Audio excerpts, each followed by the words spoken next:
How to change language in Google search. So in this video, we'll be learning about how to change language in Google.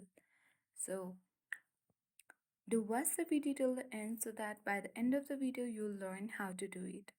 Without any further ado, let's dive right into the video.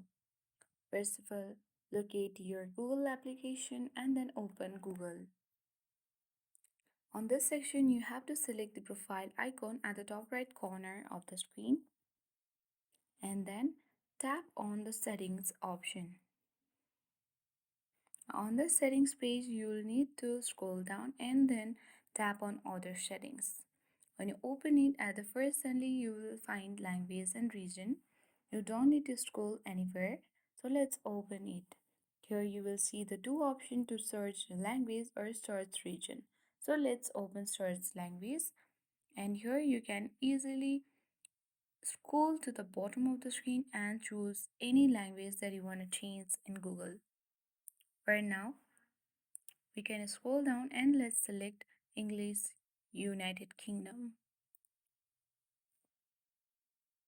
Or else you can select any one of your choice, and once you have done that, you can come back to the same page and refresh the page once.